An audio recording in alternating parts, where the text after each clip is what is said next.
I finally got the B-Tech GMRS Pro 50.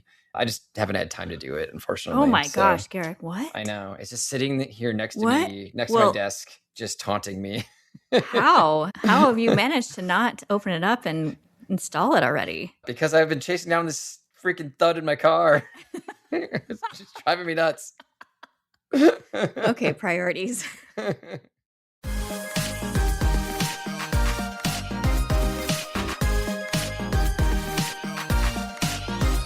You have tuned in to Remote Trails Radio, where your hosts, Garrick and Melody, take you off the beaten path into the world of overlanding, life in the Pacific Northwest, and whatever the heck else we feel like chatting about. So grab a drink, settle in, and let's hit the trails together. Welcome, and thank you for joining us today. I'm Melody. And I'm Garrick. And you're listening to Remote Trails Radio. Today, we're going to be focusing on the overlanding electrified strategy, pros and cons to the strategy, and how it might benefit our prepper friends. I have a couple of updates from previous episodes. Does it involve improving your computer yet? Working on it.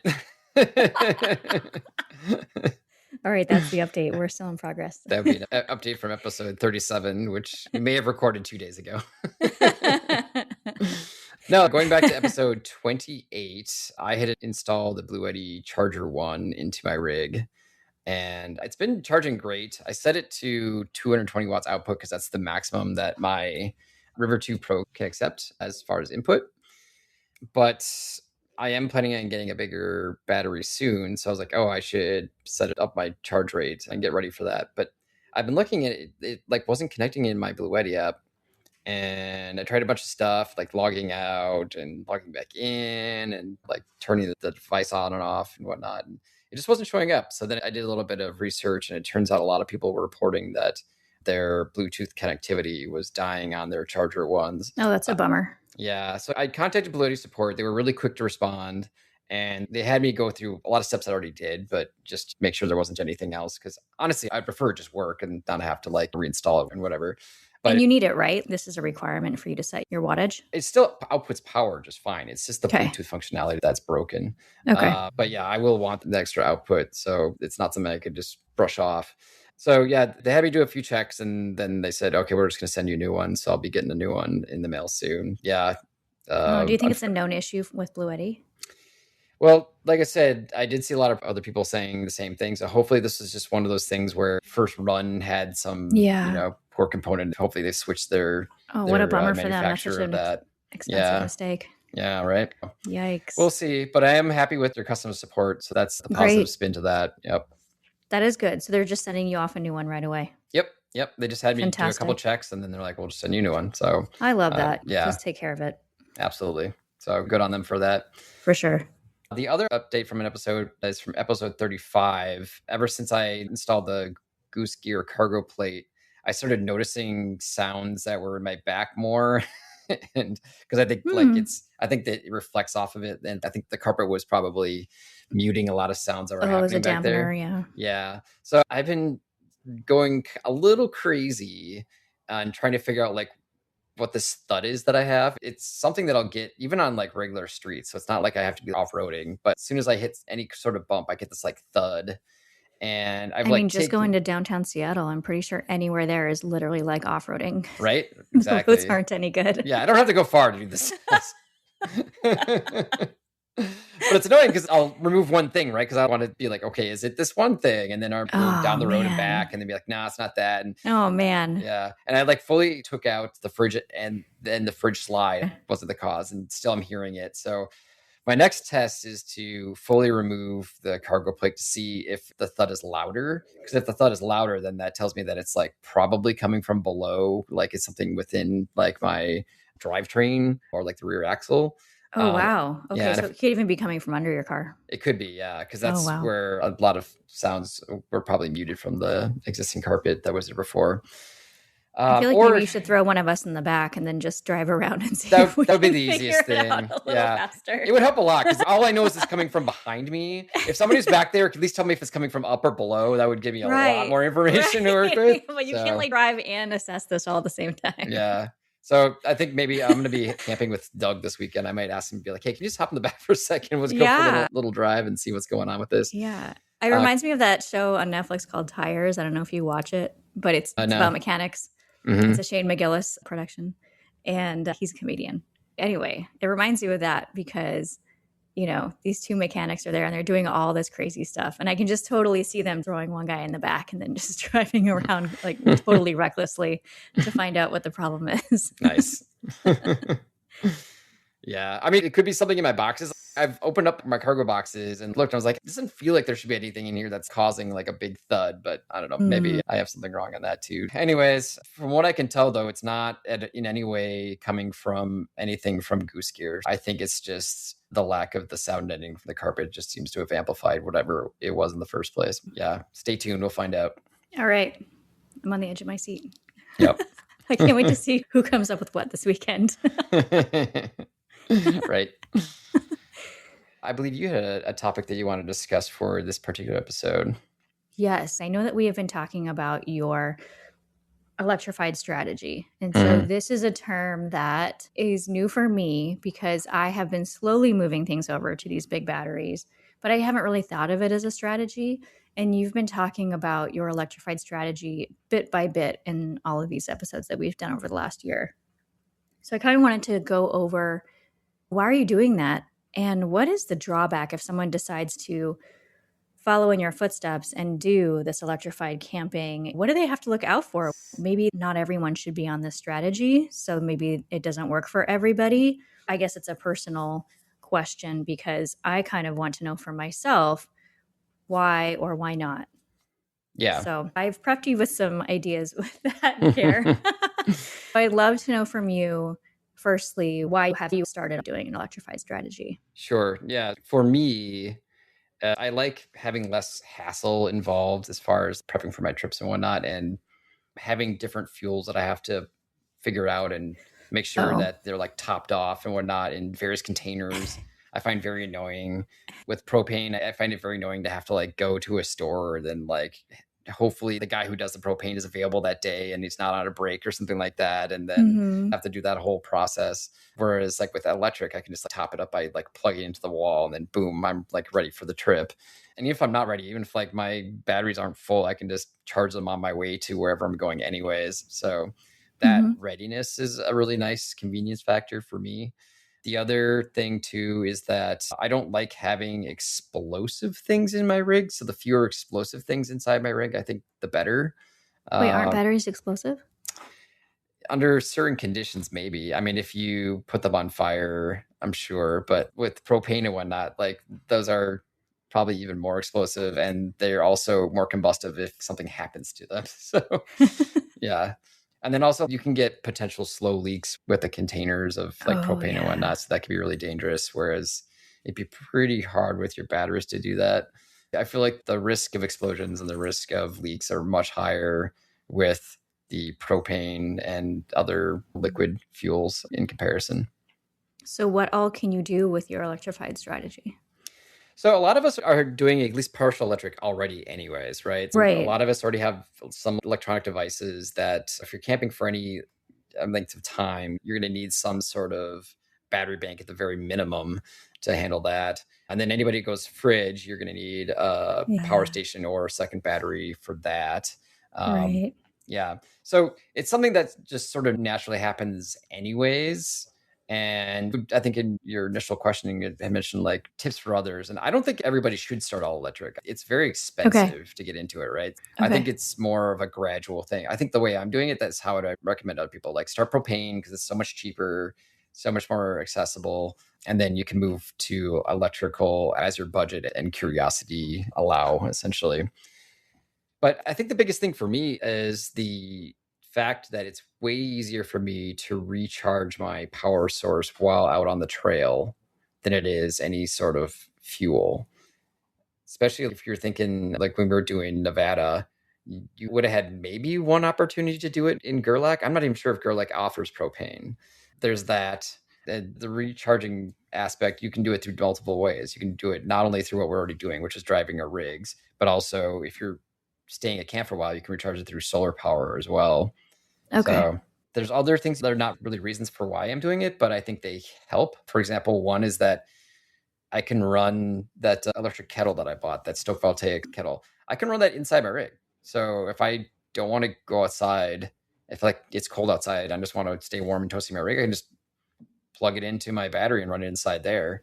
And I don't have to Yeah. worry about choking myself out or causing any sort of condensation or whatnot with that. So Mm-hmm. that's a nice little bonus you get from electric. Or for clumsy people like me that tip things over all the time. Yeah. And then if you're a cook, you get a lot more control with electric, right? Because you can set like the power levels at pretty small gradients, and it's going to be a consistent power the entire time or heat level.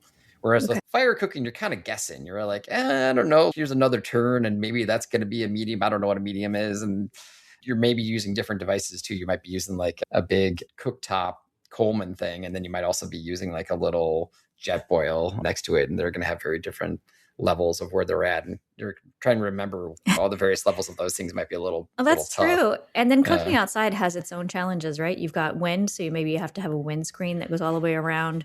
You've got various temperatures that you're going to meet with that night cooking. So Right. it could be really cold, it could not be, it could be really humid, wet. Right. Yeah. And you get a lot of power loss too, just from the stove to the pot. Even if there isn't wind, there's just going to be a lot of losses just from that setup. Whereas with induction, it's going to be direct from the heating element to the pot. So you get a lot of efficiency in that sense. And then I had my 5-gallon propane tank, and then I've got the smaller isobutane canisters. And I already mentioned the pain of getting the propane tank filled, but even the isobutane canisters, I'm usually carrying at least more than one, because if I run out of one, then I need to have the backup one, right? And then Oh, yeah. yeah, and those can be difficult to buy sometimes. You have to like go to a big box store to buy them, but then a lot of times they've been sold out on the bigger ones locally.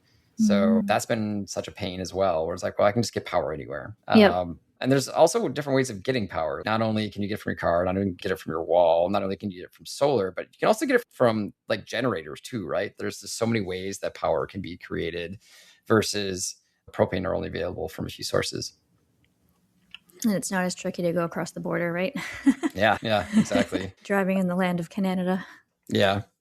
There are some downsides though. It's not all peachy. Okay, this is what I really want to know. I want to know the downsides. Yeah. Well, so for example, my 5-pound propane keg that I have, if I fill that at the beginning of the season and I only use it for cooking, I pretty much will get all season with that. That means that if I use it for a fire, it'll be done in the night, which is usually how it ends up. But right, that's what I'm wondering. I think those are more for the fire though, right? Because I carry the little ones for cooking.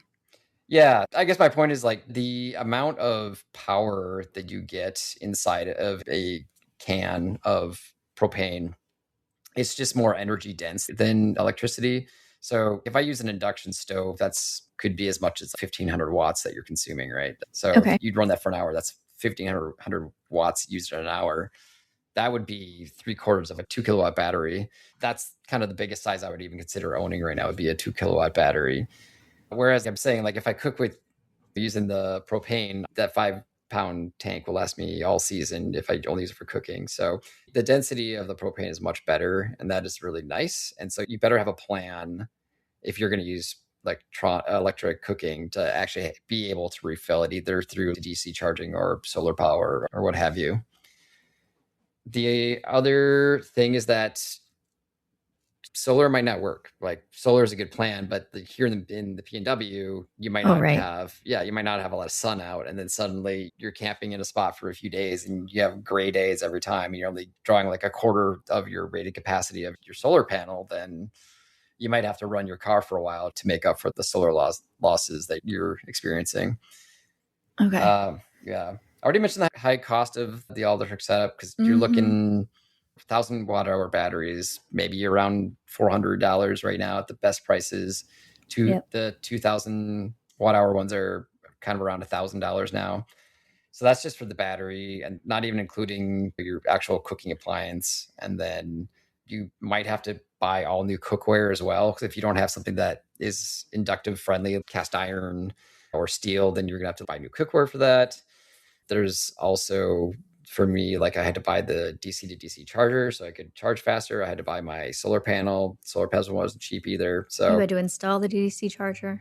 yeah, and I have to do it again. You have to do it twice. Yeah.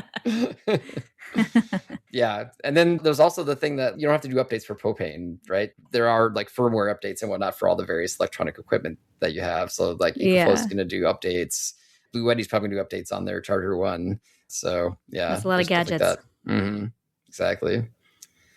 If you are not going the power station route and you're going like a second battery, obviously that's much more complicated and you're going to have to do a lot of wiring and logistics and schematics and figuring all that out. So that's complicated. That's a downside for sure.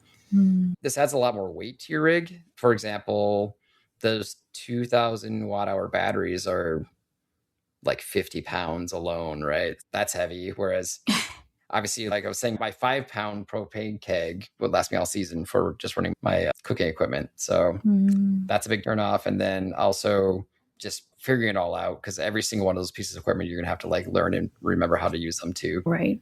Yeah. It's not a clear-cut thing. I think it's a very personal decision and something that should not be taken lightly.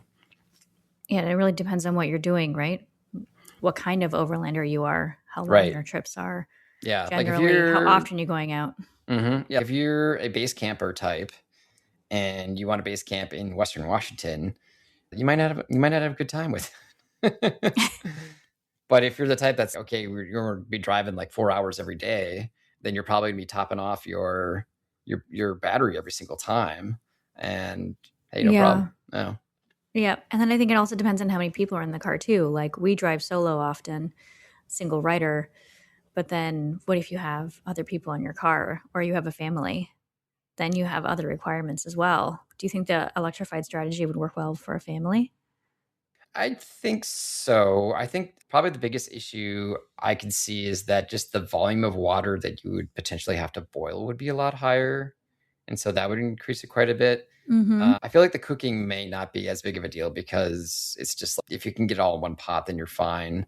But if you're doing like lots of pasta or something like that, then that's just a lot more water boiling. Yeah, I think really where the most painful part would actually be with heating, because electric heaters are just super power hungry and yes, they are. Yeah, they don't tend to put out tons of heat. Now it's dry heat, which is nice, but compared to the amount of heat that even just a little portable buddy heater would put out, it just can't compare. So that is something. Go ahead. Oh, sorry. Go ahead. Yeah, no, that's a big concern. If you have a need for some sort of heat source, I think that you're going to want to have some like propane or isobutane anyways. I was going to say, like, then even with your electrified strategy, are you still thinking of having a diesel heater? Well, the diesel heater also needs power supply, as it needs a power station. I am not currently thinking of a diesel heater. I'm going to talk a little bit more in our next episode about a heating pad that I purchased. I haven't used it yet, but I do have it in my possession. And my idea for this is I'm going to use that right underneath my sleeping bag as a starting point. I'll use it as a sleeping bag warmer to start with, and I'll turn it off when I get into it because I'm usually pretty toasty once my sleeping bag is heated up anyways. Yep.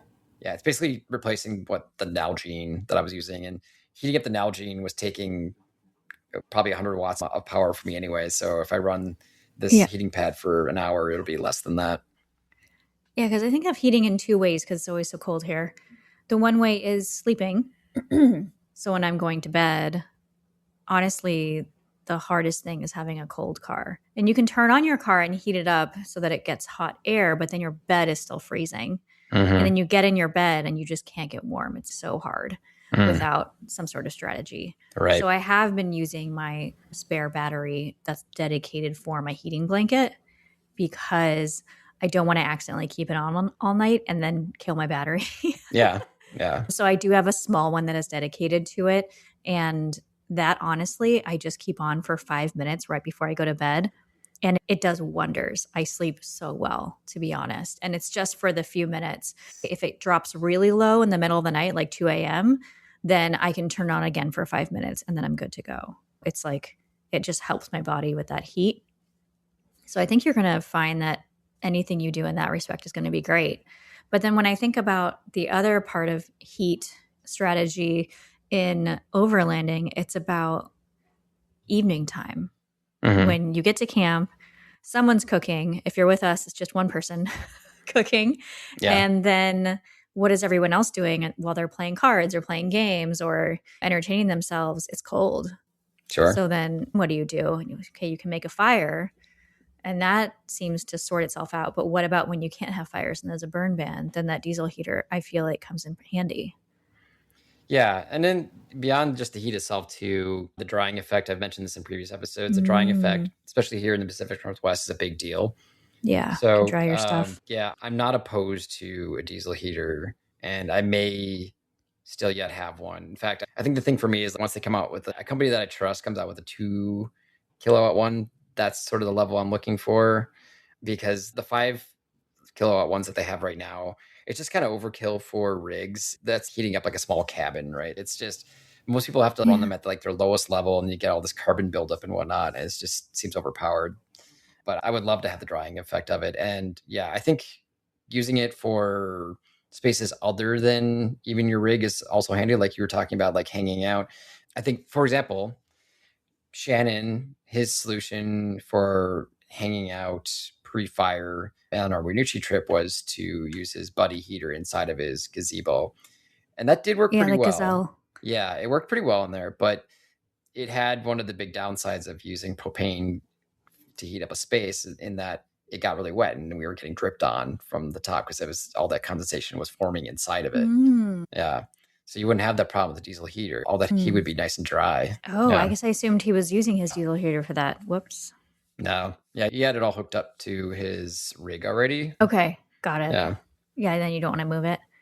I guess not. Speaking of drying things, I was like, that reminds me, I left a very wet long sleeve in my car. It's sitting there right now. Oh no. I'm like, oh no. Because we were out all morning and I did not expect it to rain as much as it did. It was significant. And even though I was in the woods, it was so significant that it was pouring inside the woods. And that is pretty rare. Yeah. And what I was wearing was a long down jacket. And normally down jackets have like a DWR coating, at least something, but it was just so significant. It went right through it.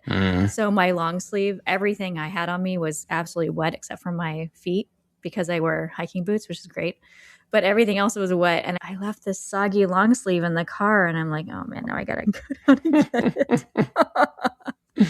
But that's like, when you have the comfort of home, you bring it in, you wash it and you dry it. But when you're overlanding and that happens, you have to hang it on a line, and using a diesel heater would be great for that. Yeah. I would probably be begging somebody for their diesel heater to throw something on the clothesline. We got lucky in Vancouver Island because that one super wet day just happened to be followed by a beautiful sunny day. So we were able to dry ourselves all out. I think we went to one of our secret beaches. And isn't that where Nick had his whole tent? Sure did. Like inside out, all over his, it covered his entire F-150. Yep. He had his priorities straight. It's like, how long are we going to be here? Oh, until this tent dries. Got it. Okay, that's a good amount of time. I understand. Yeah. But yeah, you need a power supply to run a diesel heater. So that also kind of fits the electrified camping in my mind. You need a diesel as well, which if you have a diesel rig, then it's really not a big deal for you because you already have diesel along with you. That sounds smelly, but maybe for another episode detailing diesel heaters. It just seems so smelly of an endeavor to carry diesel with you. Yeah, that's fair. I wouldn't want it inside my rig. They do make gasoline heaters that are the same type of diesel heaters, but just different source. Like a lot of vans will use them. But the problem with those is that it's just your flame risk is much higher, whereas diesel doesn't really have a flame risk, which is nice. So that's the advantage of that. Still have to mount on the outside. Okay. Alrighty. Yep. Okay, so for all of your electric gear, would you mind if you have a list of everything? Would that be something you'd be interested in doing for our listeners? Yeah, I mean, it's not too big of a list just yet. Well, I'll do it kind of chronologically. I start off my 12-volt ice cold fridge, the VL45, which means it's 45 quart size. At the same time I bought that fridge, I bought my EcoFlow River 2 Pro. That's a 768 watt hour battery. And then I have my Stoke Voltaic's electric kettle. That's what I've been using for boiling the coffee and whatnot in the morning. And then I have the Ignic flip side heated bed cover that I have recently purchased that I'll be using for heating up or preheating, I guess, my sleeping bag. And that's kind of it, other than small electronics. Eventually, once I get my 2 kilowatt hour battery, which I'll be buying very soon, after I get that, I'm also going to get an induction stove and go full cook up with that. Yeah. Nice. I have been thinking about that as well. So let me know what you're thinking. I guess we can include the Starlink as part of that electric setup too, because the Starlink needs to run off a power station. You also gave a fan as a random recommendation one time. That's true. Yeah. A little mini fan? Yeah, I've got a little mini fan, just not a well-known brand, just an Amazon purchase. And then I've got that dog monitor, the Necto. That's another item as well. That's great for that. Yeah, I feel like the list gets long when you think of all the little things. Yeah, true. That we have, right? Yeah, not including like headlamps too. Headlamp is USB powered. And and lights phones. Is like a whole other thing, right? Yeah, drones. Exactly. If you have time, maybe it's a kind of a Patreon thing to put together. Maybe listing what would be important and what kind of battery it might be paired up with. Yeah, I think that'd be great. I'll do that. I'll make it available to all our subscribed members. Sweet. We're taking a break. It's Melody jumping in to say we're hanging out on Instagram if you want to keep up with the Overland nonsense. And if you're on Apple, Amazon Music, or Spotify, go ahead and download the episode so you don't lose us. All right, back to it. How about our survivalist friends? We can't forget about them because I feel like overlanding and survivalists are a little bit hand in hand sometimes when it comes to being off the grid. Your electrified strategy, do you think that it overlaps with them at all?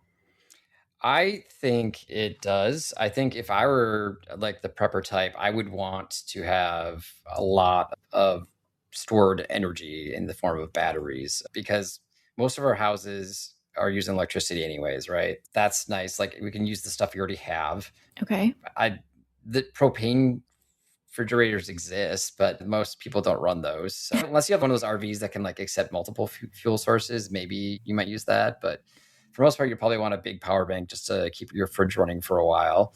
The other thing too is that if there is some sort of big disaster scenario, are you going to be able to get propane when you're out of propane? Is that going to be a thing that's available to you? True. Yeah. Whereas at least with electricity, you can replenish it via the sun, or you can replenish it via a generator if you have actual like gasoline available to you.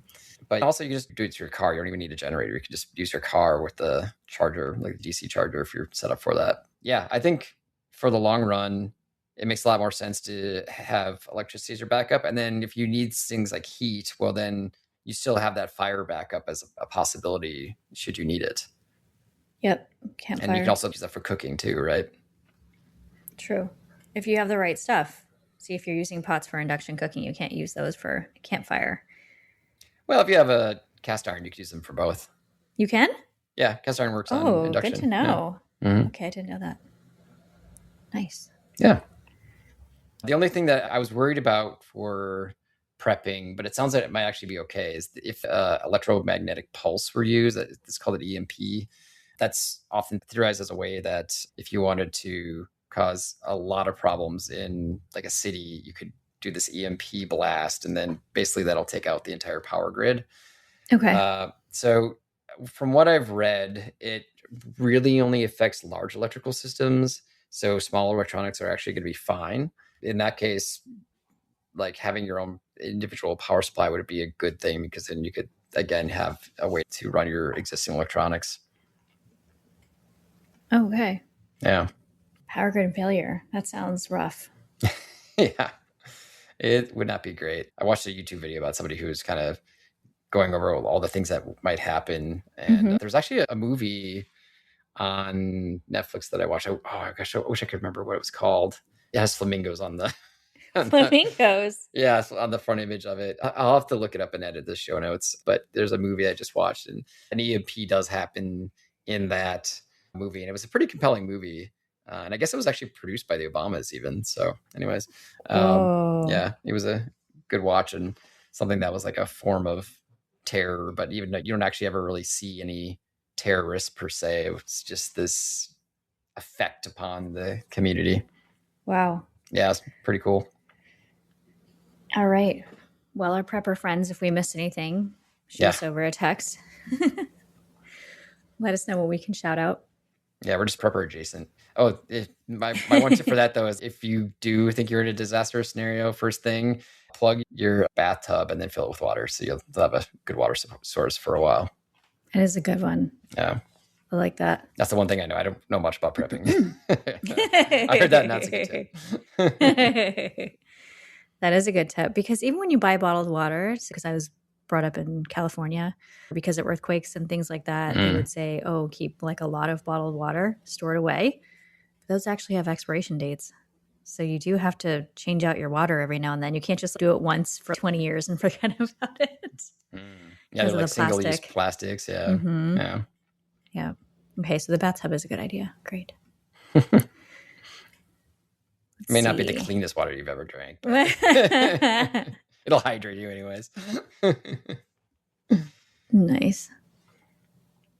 Yeah. So I'm wondering, like, is going all electric too modernizing for overlanding? Like, at that point, are we just trading hotel rooms for cars? Is an electrified strategy kind of taking it too far? It's a good question. I don't know if burning fuels makes me any more or less like camping, I guess. It just feels like it's a different way to the same end. Like I'm still doing the same things. I'm just using a different medium to pull it off. True. I mean, we all want to be comfortable when we're camping, right? Yeah. Now you could say Starlink. Yeah, maybe that is really kind of ruining the whole vibe of it. As you're getting notifications from your phone while you're sitting there next to the fire. We just absolutely, that's an argument. We just roll up on random remote workers, like remote worker camps. Right. That might be interesting. Yeah. I mean, it depends on what you're trying to get out there for too. Because for me, it's okay. Like you mentioned working. Mm-hmm. I could work up in my upstairs nook, essentially. And I have kind of a view. If I kind of lean back like this, I can kind of see the outside. Or if it was like a nice nice day outside, I could be out in nature and surrounded by this like 360 beautiful view.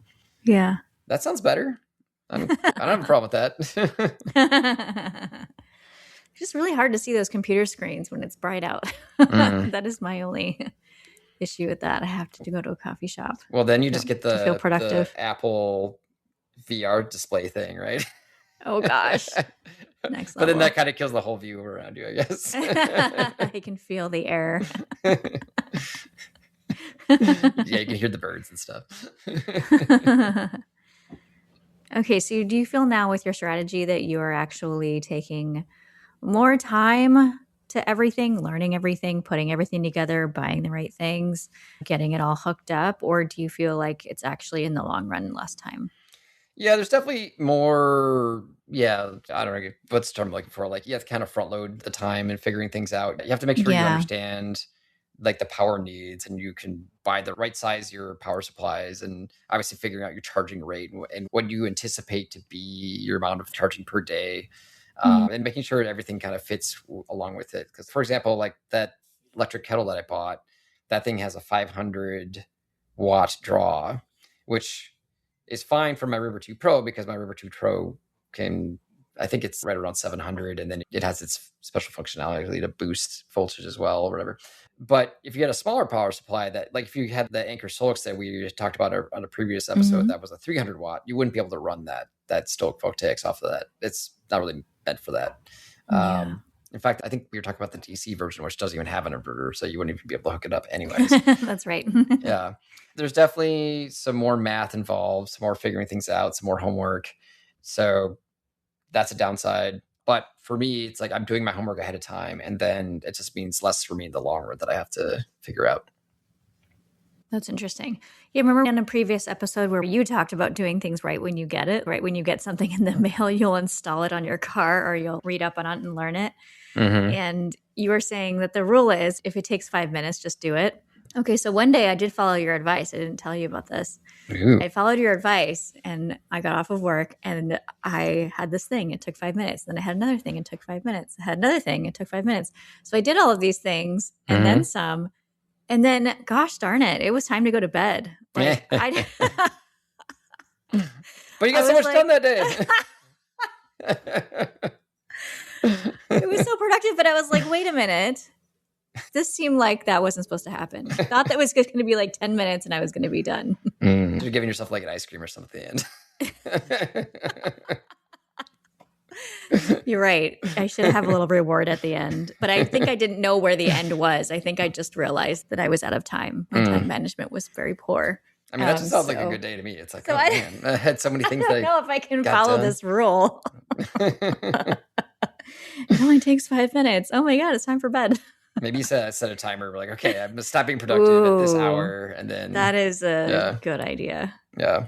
Yeah. Oh boy. This is it's so funny because if it was something to work on my car and it was 5 minutes, that rule would never work. Anything that takes 5 minutes on my car takes like at least 5 hours. I don't know what it is. Yeah. I have to say, I have not been able to follow my own rule on a thing I just ordered this week, which is I finally got the B-Tech GMRS Pro 50. I just haven't had time to do it, unfortunately. Oh my gosh, Garrick, what? I know. It's just sitting here next to me, next to my desk, just taunting me. How have you managed to not open it up and install it already? Because I've been chasing down this freaking thud in my car. It's just driving me nuts. Okay, priorities. All right, at least it makes you feel a little bit better because things will sit on my counter for at least 2 weeks before I even open it. Yeah. Yeah. Okay, so you are more my speed than I thought. Sometimes. Reluctantly, yes. Well, that'll be exciting. The day that you'll be on radio and there's no wine. Yeah. It's going to be pretty amazing. That's the goal. No, I should knock on some wood. Sorry. Yeah. Sorry, I don't want to jinx it yet. But so this one, because it's 50 watts, you can only hook it directly up to your battery, right? Because that's such a draw that you can't hook it up through your cigarette lighter like you can, like those smaller midlands. Okay. But I have mine set up to my cigarette lighter, and I don't have a wine yet. Yeah, I'm just saying, I think with my cigarette lighters, there's more chances of sound being induced into them because there's smaller wires that are hooking up to those. So hopefully with a thicker gauge going directly to the battery, hopefully that'll help, but remains to be seen. Very cool. Are you thinking of doing that this weekend? That would be great. I'm going camping this weekend on Saturday and camping over Saturday night. So hopefully on Sunday, unless camp's real slow. If camp's real slow, maybe I'll just try to camp. Yeah. But don't you have to pick a nice day? I guess you're working inside your car. It would be ideal because I have to shove it through the firewall. So I would have to be out. And then also whenever I'm like working on that stuff, I usually I'm doing it with my driver door open and my driver chair pushed back. And so half of me is out and it is going to be kind of wet weather. We'll see. If it is very rainy, then yeah, I probably wouldn't want to do it. Thankfully with this, it's like I don't really need it until the end of May. The only reason I would really push it to do before that is it's taunting me next to my desk and I see it every day and it's just a pile right now. Just causes you anxiety to even look at it. Yeah. That's how I like to do it because I like to think things to be clean, and if I leave something looking all in disarray, it forces me to do something about it. All right. We're learning a lot about your personality, Garrick. Cool. All right. Well, thanks for that summary. Really appreciate it. Absolutely. A lot to think about. I also have to fix my own battery, so we'll see how that goes. Well, it sounds like we're ready for some random recommendations. I've been talking a lot about my electrified setup, so why don't you get started, Melody? Oh, my random recommendation is going to be dog food. And this is dog food that I'm giving out as treats, but actually it can be meals for when you're going overlanding, which is really cool. So they are complete meals. However, my dogs really love them as treats. So I've been using that, and then I don't have to feed them as much dinner. It's great. Coincidentally, they're both made in New Zealand. Two totally different companies. One is called Alternative. And we have all the best pet care in Mud Bay here in Seattle, and I feel like they carry slightly different brands, so I'm forgetting which one I bought this at, but alternative air-dried food is either carried at one of those. And then there is Ziwi, which is very popular and is even sold on Amazon. And they're both complete meal air-dried food, which is really great for your dogs, and it comes in really great flavors. It also comes with organ meat as well, which is necessary for their diet, and I highly recommend. Are any of them sheep? Sheep. They might have lamb. Okay, yeah. Lamb. Oh, you mean because it's from New Zealand? Yeah. I think they have lamb. Well, lamb's just a young sheep, right? Yeah. Right. Yeah. Yeah. There you go. Cool. So what about yours, Garrick?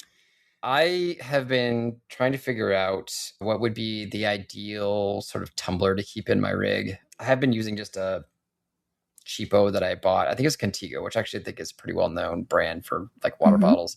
It's just one that I happened to just buy at a grocery store one day because I was like, oh, I need to have a tumbler. So I've been using it. It works okay, but it's got the straw built in it, which is great. I love having a straw because when you're driving, you don't have to like, try to do this. Like you have, when you're, sorry, our listeners can't hear that, but I'm like tilting my head back as I'm trying to do a tumbler. It's not good when you're driving, obviously, because you want to keep your eyes on the road. So having a straw is great. But with this one, the way the straw works, it kind of just like bends the straw over. And I found that the lid bends the straw over? Yeah. Okay. And then also it's kind of annoying getting it to close. And also because the straw sort of sticks up from the actual tumbler, Ryder likes to jump over from the passenger seat over into my lap a bunch of times. So then Ryder fur kind of gets all over the straw and it's kind of gross, right? Ooh. Yeah. And then on top of that, like when I was camping in Winushi and it got below freezing and also in Moab, the straw is the first thing to freeze, right? Because the ice likes the smaller amounts, right? So then it's basically rendered useless in below freezing weather. I did a bunch of searching around and I found the Owala Free Sip Sway. I just got that too. Yeah, nice. They have the Free Sip, the non-sway and the sway version. The sway just, I don't know, seemed a little bit better for what I'm trying to do. What's the difference? I think the sway part is the carrying handle. I think that's what makes it the sway. Yeah, it's the handle. Yeah. There's like a little handle. Yeah, which the handle's nice. So I like having a really big tumbler so that I can just have a ton of water and don't have to worry about filling it up all the time. So I bought like a 40-ounce one. Oh my gosh, you got the 40. I got the 40. Yeah, the 40s. I got the 30. Wow. Well, so the 40, it is a little big. That you definitely want that handle when you're picking it up. So it might be a little on the big side for just inside the car because picking up with one hand can be kind of difficult. So you might consider the 30 or the 40. But it has a lot of advantages that the Contigo wasn't solving for me. For one, it does have a straw, but the straw is built in. So the straw doesn't stick out. And also, it has the ability to use it like a regular tumbler where you can tip it back and drink from it. You can do both, which I think is pretty neat. That's so great. Yeah. And then it's also vacuum sealed. So it should help it from freezing. But even if it were to freeze in the straw like I had with the Contigo, you still have the ability to tip it back and drink any non-frozen water that's on top, which is really nice. It's huge. It looks cool. They have a lot of different colors. I went with the color called off-road, which I thought was kind of cool. Very fitting. Yeah, it's got earthy tones to it. So, yeah. I like it because it had a one-handed operation. So it's got like that one button and it flips off the top. And then you can pick it up ready to drink. I got the 30, and the 30 fits in the 5th gen Forerunner cup holder that is closest to the knobs. What is that called? I'm blanking on that. The console. They have these really manual big knobs. It's super annoying. I don't know why they can't do automatic air, but they have these really big knobs. Dials, I guess. Dials, yeah. So it does actually fit in the cup holder next to those dials, which is surprising. However, when you take it out, you're going to take out that silicone or rubber cup holder with it. Just go with it. It's great. The 30 fits actually perfect. People sell like third-party silicone bottoms for the Owalas, so you already got that built in with your rig. So there you go. Yes. I have seen people also selling on Etsy like a 3D printed version of that. So it's not sticky. So it's more smooth. It's a spacer, but it's not going to adhere to your water bottle. It might Nice. make it a little bit more rackety. That's crazy that you bought it at the same time as me. I got mine at Target not that long ago. They must be advertising well. If it, it's probably about the same time. I have been seeing them everywhere. Yeah. Also, the top locks, which is cool. So if you are going to carry it like a long distance and you don't want to worry about hitting the button, you have that available to you. And when the top is closed, like the straw is always enclosed within the unit. So you don't have to worry about, like with me, with Ryder jumping over, he's not going to brush over the straw like you would on my previous water bottle. Nice. Yeah. And pro tip on that one, since I bought mine without the right gasket, there is a rubber gasket underneath the top and there is a rubber gasket around the neck. You need to be able to take those off and wash both, but make sure when you buy it that they actually exist, because I accidentally bought one without the top gasket. Wow. And had to go back and get another one. Dang. Yeah. Good tip. Also, don't put hot beverages in here because there's like a plastic straw that's on the inside. So this is pretty much just for I was wondering water. why. Yeah. Yeah. Just for water. Mm-hmm. Okay. Fair enough. Well, thanks for that recommendation. That's a good one. Yeah, absolutely. I think that will bring us to the end of our episode. Do you have any closing thoughts, Melody? I think this is probably a good time, if we're talking about electrified strategy, to think about what you'd want to do with that on your rig and what works for you. How do you want to personalize your rig from the inside out? Yeah, I think that's a good point. I think everybody should have a power station of some kind. I don't have the number off my head of when we talk about that Solix, but that Solix is a great deal. It's always under $200. It's closer to $150, and you can do a lot, even with just a 300 watt hour power supply. Cool. All right. Well, thank you everyone for giving us a listen, and we'll call that a wrap. If you want to get in touch with us by email, let us know what you think. remotetrailsradio@gmail.com. RTR, over and out.